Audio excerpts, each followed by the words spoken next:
So in preparing for my opening remarks tonight, I did a little fact check. I went to Google, and I Googled 2.5 billion people without toilets. And Google very helpfully responded, did you mean 2.5 billion people without toilets? That's denial. So I tried it again. I did a quick Google search for 4 billion cases of diarrhea. And Google again very helpfully responded, did you mean 4 billion cases of diarrhea? Denial. Longest river in Africa. That's what we're working against here. I really do mean 4 billion cases of diarrhea each year, and to be delighted if Larry and Sergey are in the audience and work with us to get to that 4 million, make yourselves known and we'll talk. So there are 1 billion people without water, there are 2.5 billion people without sanitation, 2.2 million children under 5 die each year from mostly preventable disease. Now, does this, speaking on behalf of myself, does this make me sad? Not really. It does. It makes me irritable. It makes me crotchety. And I want you all to be irritable. I want you all to be crotchety. I want you all to lose sleep and then get up and put your thinking caps on how we can move the needle from denial to doability. Charity Waters photographs, the testimony provided by our 3 experts here tonight will lead us in the right direction in moving that needle without question. The experts in front of you, 3 rock stars, you have their bios in front of you, but very, very serious, as we'll soon find out. Alexander, thank you for being here. Tell us a story. Thank you, John.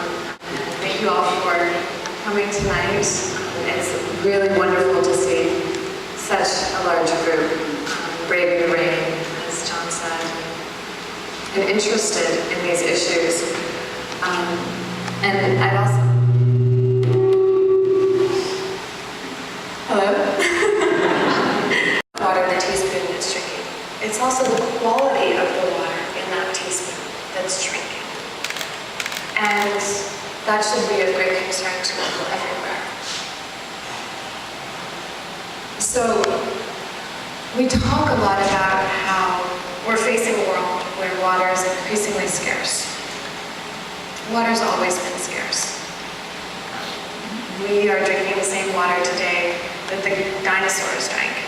There's always been the same amount of water. There will never be more water in the world than there ever has been. Water advocates and many other groups were very active with Dow in support of the Blue Planet Run a couple of years ago.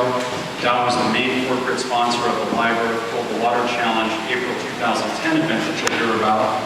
And Ian and his 1,800-person team around the world are on the cutting edge of water and wastewater technology, and their commitment to the sector on all sorts of different channels runs very deep. Ian, thank you for being here.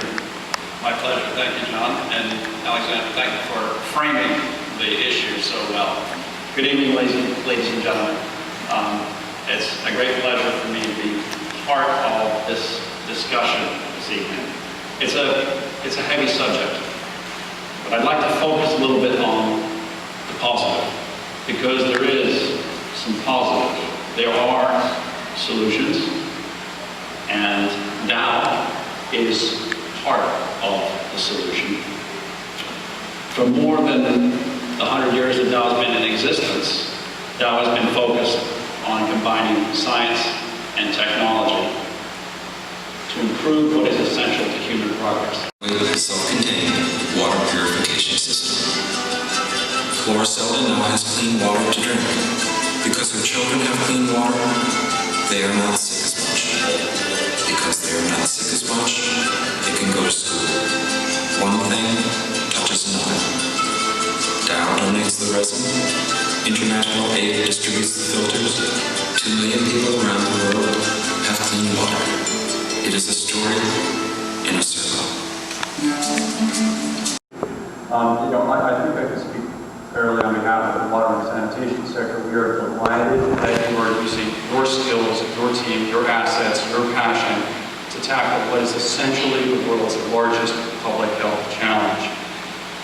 The sector is grateful, and your work is helping raise awareness of the gravity of the problem, of the solutions to the problem. It is raising new incremental funding for the sector. Thank you for being here, and I think that you've just whetted our appetite so far with some of the photos in the back there. Tell us more, show us more. Okay. Well, as a photographer, I think I'll do my little bit and show. So maybe we can get the lights a little darker again.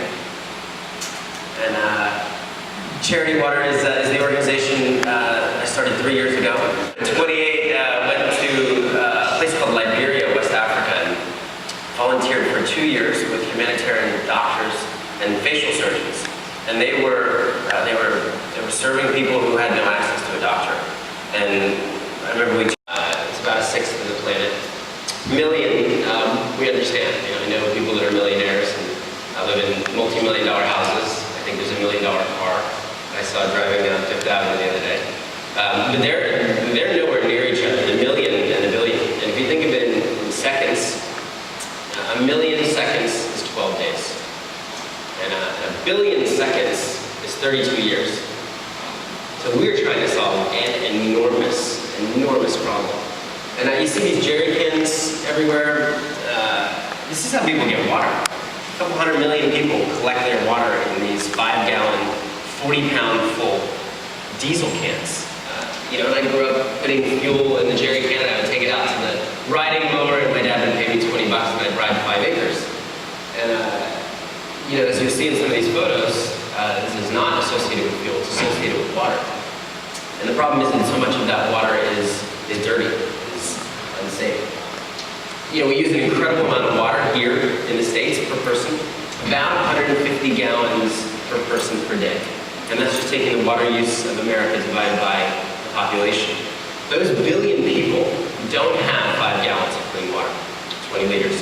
So we're a sixth of the world away from having a 30th of what we have, and I'll wager many of you take for granted every single day. And in real communities, this looks like 8-hour lines at the pump. This is in northern Uganda, about 10 clicks from the Sudanese border. And people just wait in line. It's about 8 hours from when you start your jerry can to the time it comes all the way in. And you have to take turns because there are only a couple water points and so many people. So the women tapped me on the shoulder and they said, we're lucky when we get our water here, but let me show you where we really get it. And then they would lead us to holes. And they'd say, we dig in the ground, and like animals, we collect this water, we take it on our backs, and then we give it to everyone in our family. And what do you want us to do? We see the kids, as Alexander referenced, missing school, walking 3 hours a day in the hot sun with 40 pounds of water on their head that came from a swamp, a place we wouldn't want to walk in. You saw this photo back there. We shot some of our banker friends in Central Park in the same poses. But guys my age collecting mud. And the common question is, well, they must boil this water, right? And they couldn't imagine drinking muddy water like that. And about half the times we answer that question, it comes back, well, we can't afford the charcoal to boil water. Most of the cooking in these rural villages is done with cow dung. It's not gross, it dries, and it just burns at a very low heat. And it requires a lot of energy to boil water. If you put a big pot of pasta water on your Viking stove, it takes you 15 minutes to bring it to a boil. So most of about half, or maybe a little more than half of the cleansing is done like this. The woman will pull out a dress, she'll double it, maybe some cloth, and then she'll pour the dirty, brackish, viscous water through it. And it looks a little cleaner as it comes out, but obviously doesn't take out any of the contaminants. This is a source town called Bolgeta, Ethiopia. 5,000 people drinking out of an algae swamp. And this is a place I've been to 3 times, Tashmane. And when I was there, the women said, the biggest problem with this source is we share it with our animals.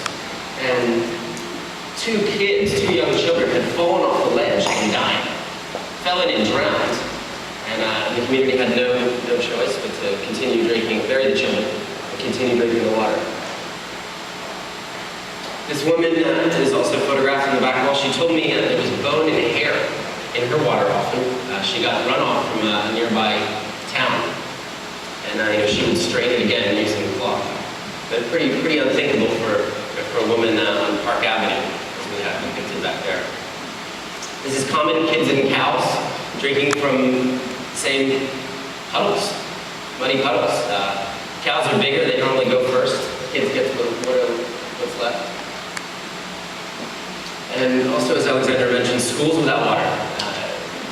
Half of the schools in the world, don't have access to clean water and toilets. Again, unthinkable. 1,400 students, they all bring their water with them in the jerry cans, and they stopped at a river. So all of their water in the morning comes through a river. 2 weeks ago, I was in Ethiopia, and I met the valedictorian of a school, and she said, tell me what a day is like. And she says, well, I get up at 4 in the morning, I walk 2 hours to the river, get water, come back, I cook, I clean, then I go to school. I'm always at school late. Then I come back home after school and I do it all over again. And she's frustrated as well. We mentioned that the school had no toilets. So she's a 15-year-old girl. She stays home a few days a month, sometimes a week, and is so frustrated that she can't. She's already at the top of her class, so she wants to learn. So I said, what's the one thing we can do here? And she said, a toilet. The male teacher said, I want water in school. She said, toilets. So it goes hand in hand. I think the kids will come out and meet us with signs saying we want to drink clean water. The one on the right says we want to wash if we don't have water. Sometimes the water scarcity breeds all these skin diseases, trachoma, people going blind because they don't have enough water to wash their face. And more, just the dignity, 40 pounds. Imagine if our kids, had to walk to school with 40 pounds strapped to their back for a couple hours every single day. Lots of nasty diseases. Schistosomiasis is one of the particularly nasty ones. A couple 100 million people right now have parasites and worms crawling through their body because of unsafe water. You can see sort of his feet is swollen to about twice the size. Also his intestines were engorged because in parasites. If it's not treated, it attacks the liver and you die. Leeches are a huge problem in these communities. Time and time again, community will find the leeches in their water source and show it to us. Big ones aren't a problem, they can get them out, but sometimes the little ones get through the filters. Right? Yeah. So we've started funding solutions. It's not super high tech what works in these rural communities. We do 7 things. We dig wells, we drill wells. If you bought a house upstate New York and you weren't in town, you'd pay a well driller. You'd come over, you'd dig a hole in your backyard, and he'd connect you and your small nuclear home to your $10,000 well. So a lot of the water, clean water is in the ground. Sometimes we can catch the rain. We've got a great building like a school or a clinic, now up to 1,200 feet. You put in a submersible pump, and it's a blast when you hit a nice aquifer. Water comes shooting everywhere. The kids get soaked and run away screaming.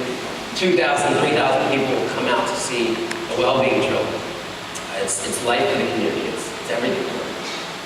And as we say at Charity Water, water changes everything. It touches everything. These communities, this is in Honduras, able to drink clean water for the first time, sometimes 50 feet beneath them, just protected. Radically can transform the health of the community. Gives women back the time that they were spending walking back and forth to the water holes. Many of the women are able to just set up small businesses, sell things in market. Not exciting to everyone, but life-changing for them. Salt, peanuts. Some of them are just able to be better mothers. Puts kids back in school, so Alexander pointed out.